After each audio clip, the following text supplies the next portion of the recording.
Okay, I'm on my way to the last hill. Getting a bit tired now. Always probably the hardest part, the latter stages of endeavours.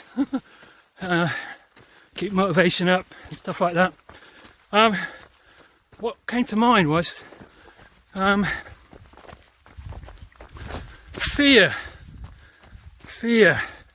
The question was raised on a forum about fast packing, which I was quite interested in. Anyway, because of mountain marathons, you carry all your kit.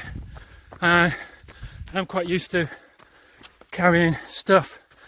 And the term was, how much fear are you carrying in your rucksack? Fear being how much stuff are you carrying for things that may or may not happen? What are you fearful about? I.e., if you're going to be fearful about everything happening, you're going to have a massive, great rucksack, and that's going to slow you down, and that's definitely not going to be fast packing. At the same time, it really brings to mind when I first started alpine mountaineering, ski mountain touring many years ago. I was basically a mountaineer, a British mountaineer, big boots, breeches, woolly jumper, woolly shirt, no Gore-Tex, nothing lightweight. Me and my mate did the Tour de Mont Blanc high level ski route, and we could survive anything. Our packs were huge, and the trouble is we were slow, very slow compared to some French alpine piste skiers that had little tiny rucksacks about the size of the rucksack I've got now. And okay, they did have a big fat credit card, but they moved fast and light and they could outright things. We had a siege mentality. We could survive anything. But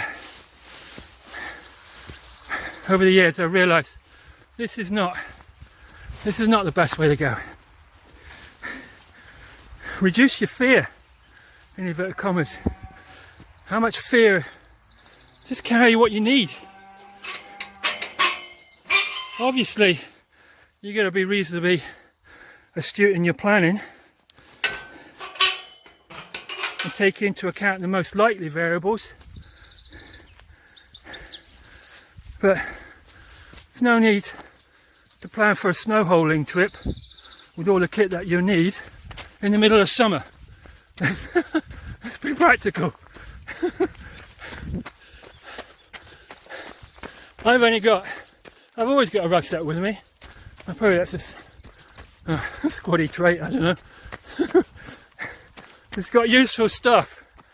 Same as I've got lots of useful drawers. I used to have a useful shed. My shed. Look up Michael Barrymore man drawer. It's pretty funny stuff. Anyway, how much fear are you carrying in your rucksack? How much fear are you carrying metaphorically? You don't need to worry about everything. The dog may bark at you because he doesn't like men, alright? Okay, thanks. Right, he's being mistreated, so he's a bit funny with runners. Okay. Cyclist, I'm just warning you. Yeah. I've got him, it's just for when you go past. Let's just pause there, guys. Sorry. No. The first person I've seen today walking his dogs, and you are very considerate of him. He warned me off. They don't like men, runners, cyclists. Yeah, maybe it's because I've got a dog and he could sense that. He didn't bother me, so whatever. Part of that. And that's so super coincidental when we're talking about fear, metaphorical fear you're carrying around. If I'd approached that dog in a certain way, I know for certain he would have reacted the way that he's been taught. Unfortunately mistreated, and that's sad. But a lot of it goes back to us, me, you, internally. And we go back to, if you want to look at it, which is important, the throw or the catch. You can't change anybody else. So you can't change another dog. You can change what you do and just reduce the fear that you've got. Okay, here we go. Last leg, well, last hill, and probably the steepest. Sting in the tail. Thing is, I don't mind the hills, I don't mind the uphill.